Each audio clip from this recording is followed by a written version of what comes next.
Let's sit and talk for a little bit about the dark. So to be in the dark means to be at a point of uncertainty. So when it's dark, you can't see what's happening. You almost have to feel instead of think too much. You have to go into that part that's inwards. When you're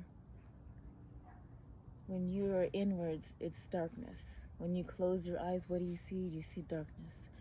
And when you close your eyes is when you're in that dark space, that is when you're at the 0 point field of availability. Anything is really possible from a quantum standpoint. So I know this conversation is really more for those students of the esoteric, those who dig what I'm saying, who get the vibe. So basically it's when we're forced to face ourselves, to connect with our higher selves, the part of us that's the divine within us, because in order to get there, you need darkness, you need quiet. So in order to get there, in order to connect with the higher self or the Most High, we need that. So sometimes these periods of darkness are seen as a dark night of the soul or a reset of some sort for your life, maybe a tower moment, if you will. But those are the moments where we have the potential for the highest capacity of change and transformation and growth. And that is why not all souls sign up for this path to evolve and to grow, to expand and ascend in so many words. Because it's not for the faint of heart. It's not always easy. People see you smiling and dancing and doing all of these things, but what they don't see, and then they get triggered by it and they become envious of this frequency that you're on, not knowing that what you've had to go through to get to that frequency is a lot. And you are owed, and you deserve from the universe all of the blessings that it has for you, and you deserve to enjoy it unapologetically. And you should honor the sides of you that have had to get you to who you are today, because there's a lot that goes into transmuting darkness. And the more darkness you have or experience, the higher the degree of spiritual transformation and level up, so to speak. So these are things that is part of the lone path, the path where those souls who choose to undergo the most in order to gain or expand the most. So those of us who have come to this planet with the goal to expand the most, we from the jump start off with having to go through a lot of shit, with having to experience things, lessons, and just situations that set you up, that you have to live in a way that you are gonna have to learn how to transmute that. Whatever the density, heaviness, darkness that you experience, in order to make you the soul that you are, the strong, beautiful soul still of light and love that you are, you've had to go through many caterpillar moments. So people are envious of the butterfly version, but those caterpillar moments were the hardest. Those were the times that you were the most alone. Those were the times that you were the most understood, the most in a state of not knowing what's going to happen next, not knowing that new butterfly phase that was in front of you. So I want to give honor where honor's due. If you are that type of soul and you're on this path, often called the shamanic path, or the chosen one, or, higher vibrating path, that of a medicine person. So you deserve all of the blessings from the universe, all of the love. I mean, we all do, but in particular, this message is for you. And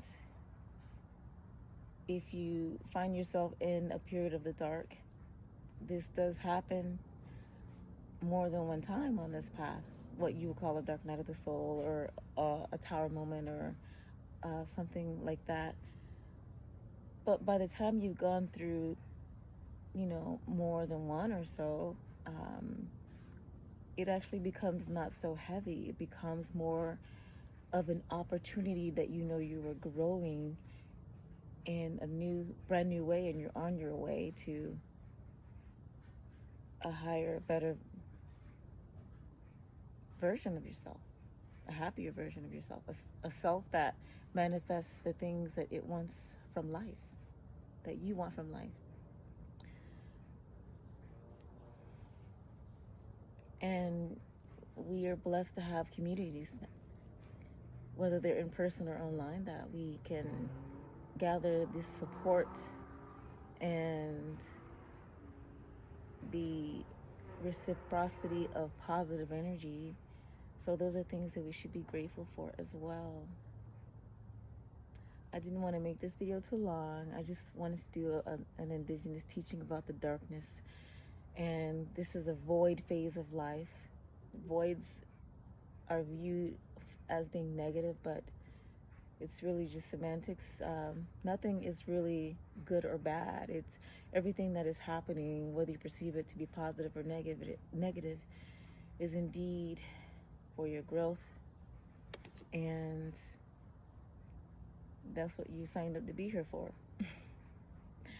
To experience life. You are the divine experiencing life temporarily in these human bodies, which is our spacesuits, because we experience different lifetimes, different time periods, different planetary systems have even, and we're all part of the divine. As the divine is always a part of us. Whenever you start thinking that the divine is outside of you, is when you are no longer becoming closer to the divine or your higher self. Because all of those old sayings that you see on all of these temple walls, like the ancient Egyptians have a saying that says the kingdom of heaven, or everything that you need, is within you. When you really dissect what these ancient sayings mean, and you see it from a higher level of consciousness, then you understand that, yeah, you're indeed able to connect with your higher self. And concluding this video, it goes back to the darkness and the quiet.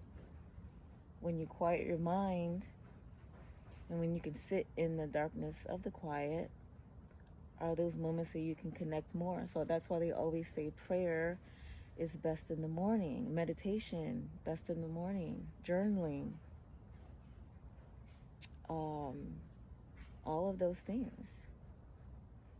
As part of my morning ritual, I wake up, I have a glass of water before I have any other beverage, and I light my candle that represents the light of the divine and the light within me.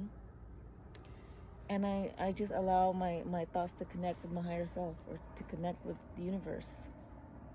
I check in with my physical body, my mental body, my auric field, to see how I'm feeling, and I ask to be guided in what I need to do for myself, what I need to do for others.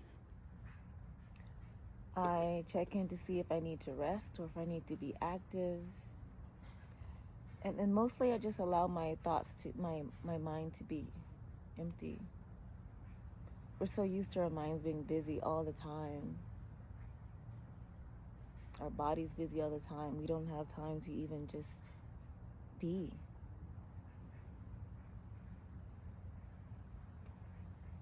Right now, just sitting in the dark and listening to the crickets And if I wanted to put on the fire pit right here, it's an opportune time to just sit, especially using elements. I love fire, especially in the wintertime, to do a fire pit or any sort of fire element to burn away what you need to release, what's no longer for you. You burn on a piece of paper. I'm releasing, right? 3 to 5 things what you're releasing. But then also to be balanced on another piece of paper, you'll write, I'm accepting. Write 3 to 5 things you're accepting. Because when you let out, you make space for things to come in. So those are just some things we can do to honor the darkness and the quiet, and to know how to work with these sacred times in order to connect more deeply with ourselves and the divine within ourselves. Peace and blessings to all.